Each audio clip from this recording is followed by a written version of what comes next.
오늘 주신 말씀을 가지고 영성 이렇게 회복하라, 영성 이렇게 회복하라라는 제목으로 은혜 나누기 원합니다. 신앙인의 영성을 다양하게 정의할 수 있습니다. 간단하게 정의하면 영적인 성향이라고도 할 수 있습니다. 우리의 영성은 그렇기 때문에 매일매일의 삶 안에서 하나님에 대한 이해 또는 인간에 대한 이해 그리고 선과 악을 이해하는 데 큰 영향을 주는 것을 경험합니다.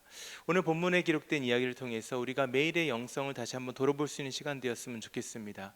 매일을 마주할 때 우리가 어떠한 영적인 성향, 영성을 가지고 사는 것이 하나님 앞에서 바람직한 모습인지를 본문을 통해 발견할 수 있는 아침 되었으면 좋겠습니다.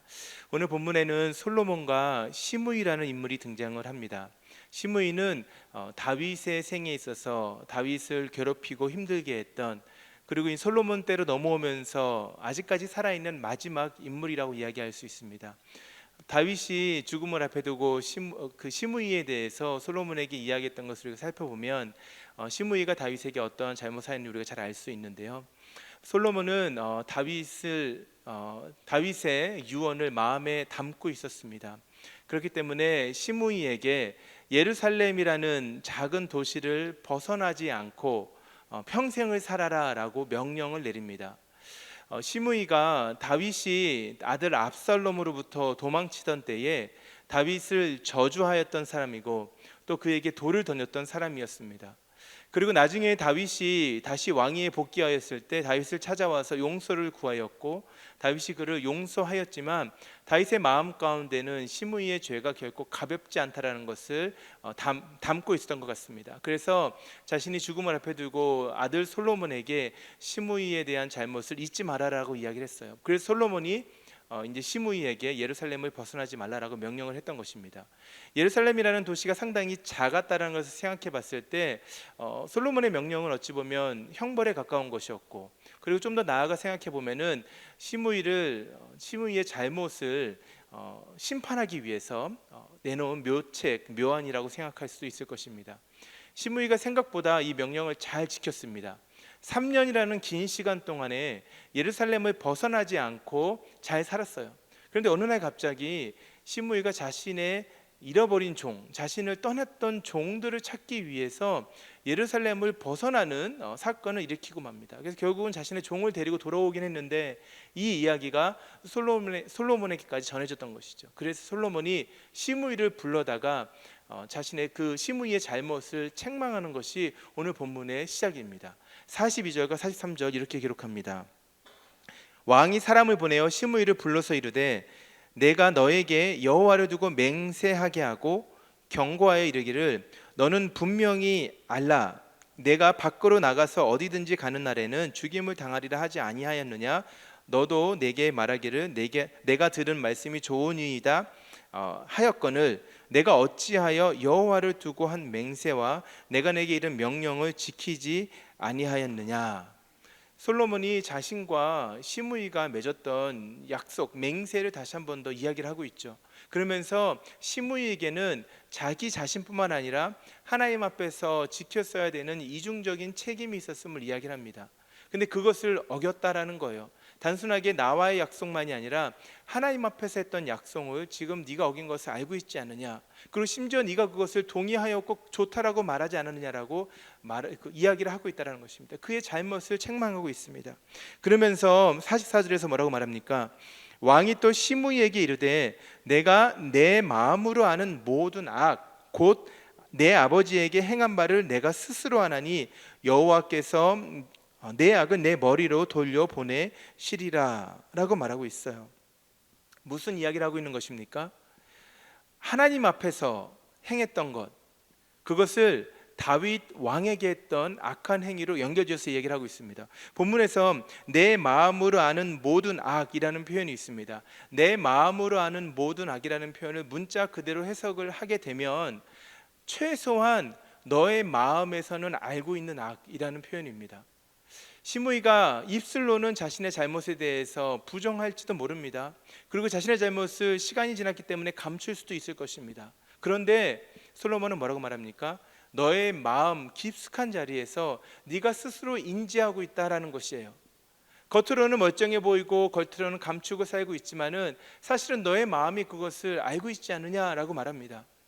더 나아가서는 우리가 이 장면에서 시므이의 마음에 담겨 있는 악이 곧 그가 심판을 받는 이유가 되고 있다는 사실을 확인할 수가 있다라는 것입니다. 여호와께서 내 악을 내 머리로 돌려보내시리라라고 말하죠. 다윗에게 있어서 하나님은 언약의 하나님이셨습니다. 사무엘서를 보면 다윗의 언약이 등장을 해요. 사무엘하 7장을 보면 다윗의 언약을 등장을 하고 있는데 핵심은 무엇이냐면 내가 너를 지키고 내가 너를 보호할 것이다. 너의 원수를 내가 물리칠 것이다. 너의 이름이 영원할 것이고 너의 집과 너의 나라와 너의 왕위가 영원토록 보존될 것이다 라는 거예요. 시므이를 지금 심판하고 있는 장면 가운데 우리는 다시 한 번 더 다윗과 맺으셨던 하나님의 언약이 떠오르게 됩니다. 다윗에게 원수되었던 마지막 원수로 남겨져 있는 시므이조차 하나님 앞에서 심판을 받게 되는 장면을 우리가 생각할 수가 있을 것입니다. 얼마나 하나님이 맺으신 언약 가운데 신실하신 것을 볼 수 있는 장면이죠. 본문의 마지막 절을 기록하고 있는 45절과 46절에서 이렇게 말합니다. 그러나 솔로몬 왕은 복을 받고 다윗의 왕위는 영원히 여호와 앞에서 경고히 서리라 하고 여호야다의 아들 분하야에게 명령하매 그가 나가서 시므이를 치니 그가 죽은지라. 이에 나라가 솔로몬의 손에 경고하여지니라. 사무엘하 7장 16절에서 내 집과 내 나라가 내 앞에서 영원히 보존되고 내 왕위가 영원히 경고하리라 하셨다라. 이게 다윗의 언약이었는데 이 동일한 메시지가 오늘 본문 45절과 46절에 기록이 되고 있다라는 사실입니다. 다윗의 언약에 있어서 다윗의 이름, 다윗의 집, 다윗의 나라는 곧 하나님의 이름이었고 하나님의 집이었고 하나님의 나라였습니다. 다윗의 이름이 영원토록 기억이 될 것이고 그의 집과 그의 나라가 영원토록 보존되고 강대한 나라가 될 것이라는 이 하나님의 언약은 곧 하나님의 이름과 하나님의 집, 하나님의 나라가 영원토록 이 땅 가운데 세워질 것을 의미했습니다. 다윗의 자손이었던 솔로몬을 통하여서 그 나라가 그의 손에서 강건하여졌던 것을 우리가 오늘 본문에서 발견을 하게 됩니다. 그리고 이것은 다윗의 자손으로 오시는 예수 그리스도를 통하여서 완성될 하나님의 나라에 어떻게 보면 맛배기 같은 것이고 프리뷰라고 생각할 수도 있을 것입니다. 하나님의 나라는 다윗의 자손을 통하여서 다시 오실 예수님을 통하여서 완전하게 그리고 영원토록 우리 가운데 보존되고 경험될 것입니다. 이것이 하나님께서 말씀하시는 거예요. 오늘 본문을 통해서 우리는 시므이의 잘못이 어디서 기인하였는가를 알 수 있었고 그리고 그 가운데서 왜 심판을 받았으며 그 심판을 받은 후의 결과가 어떻게 되는가를 확인할 수가 있었습니다. 본문 가운데 우리가 두 가지를 우리 마음 가운데 꼭 기억하고 우리의 삶의 영성을 돌아볼 수 있는 시간 되었으면 좋겠어요. 첫 번째는 이것입니다. 마음의 악함이 심판의 대상이 된다입니다. 마음의 악함이 심판의 대상이 된다. 시므이가 왜 심판을 받았습니까? 그의 마음으로 아는 모든 악으로 인하여서 겉으로는 멀쩡해 보이고 겉으로는 감출 수 있지만 그 마음 안에 담겨 있는 악함으로 인하여서 그 마음의 악함이 심판의 대상이 되었다는 사실, 우리가 이것을 너무 잘 알고 있지만 다시 한 번 더 삶의 영성으로 기억해야 될 필요가 있습니다. 여러분, 우리의 모습이 어떻습니까? 우리가 우리의 모습을 이스라엘 백성의 모습과 한번 비교해 보면 어떨까요?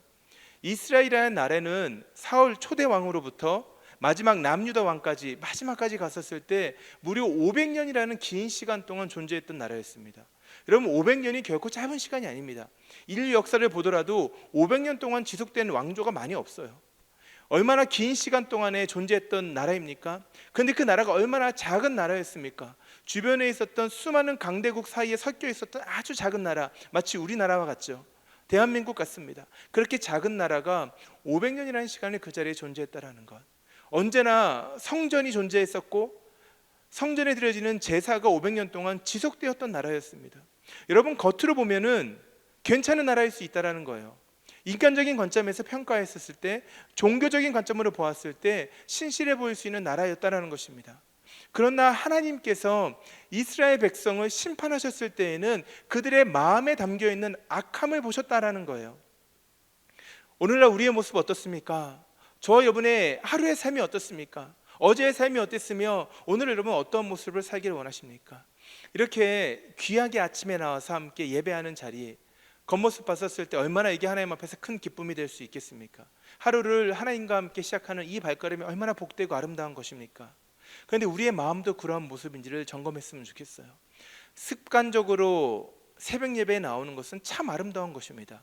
예수님께서 새벽 미명의 습관을 조차 하나님 앞에 나아가셨던 것을 우리가 본받아서 한국교회에 주신 귀한 영성이기도 한데요, 이 자리 가운데 습관만 남았지 마음이 오지 않았다라면, 우리가 이 자리에서 함께 나누는 말씀을 귀로만 듣고 마음으로 새기지 않는다라면, 우리는 마음의 악함으로 가득했던 시므이의 모습과 과연 다른 것이 무엇이 있으며 500년이라는 긴 시간을 이 땅 가운데 존재하면서 하나님의 나라라고 일컬음 받았던 이스라엘 백성과 다른 것이 무엇이 있겠냐라는 것입니다.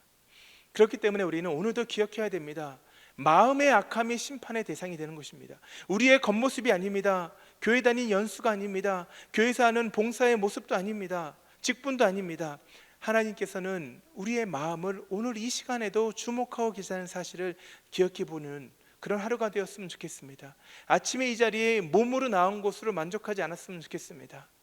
그냥 돌아가지 아니하시고 이 자리에 서서 마음을 열고 하나님 앞에 마음을 드릴 수 있는 시간 되기를 주님의 이름으로 축복합니다. 그 삶의 영성이 회복되었을 때 하나님 앞에서 바른 영적 성향을 가지고 살아갈 수 있는 우리 모두가 될 줄로 믿습니다.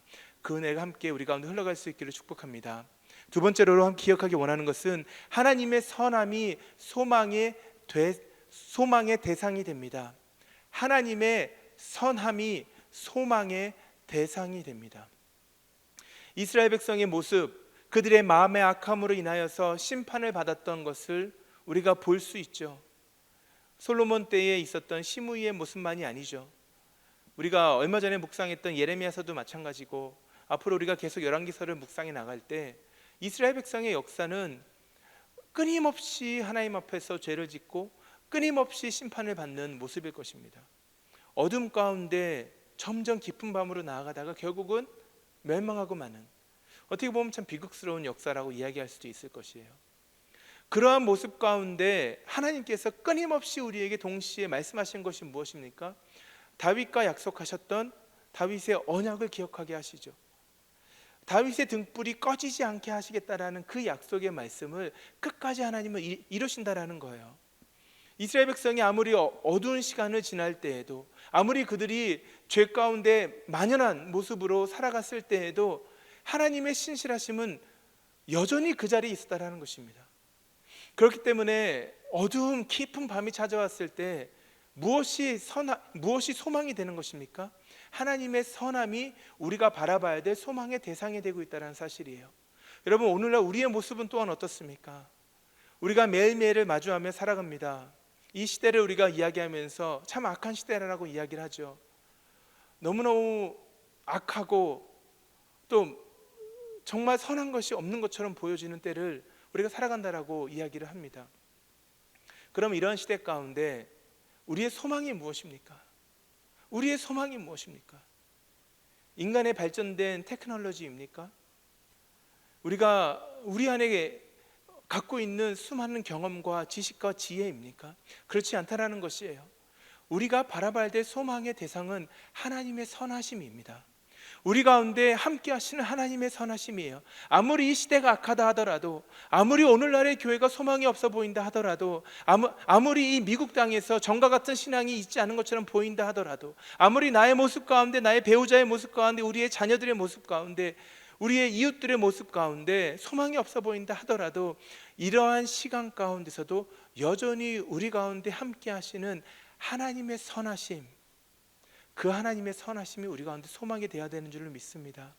그것이 언약을 가지고 살아갔던 이스라엘 백성에게 하나님께서 끊임없이 말씀하시고 끊임없이 증명하셨던 하나님 나라의 역사라는 것입니다. 오늘도 우리의 삶을 통해서 그 소망 되시는 하나님의 선함이 경험될 수 있기를 간절히 원합니다. God is good all the time, all the time. God is good. 어린 아이들만 말하는 구호가 아니라 오늘을 살아가는 저와 여러분의 삶 가운데도 하나님의 이 선하심이 all the time, 언제나 경험될 수 있기를 주의 이름으로 축복합니다. 우리의 모습이 아무리 어그러지고 우리의 삶이 아무리 힘들고 어렵다 하더라도 우리 가운데 함께 하시는 하나님의 선하심이 지금 이 시간에도 우리를 인도하고 계심, 그리고 우리와 함께 하심을 여러분들 기억하시고 오늘 하루를 그 하나님의 선하심을 바라보시며 선하심을 기대하시며 살아갈 수 있기를 주님의 이름으로 축복합니다.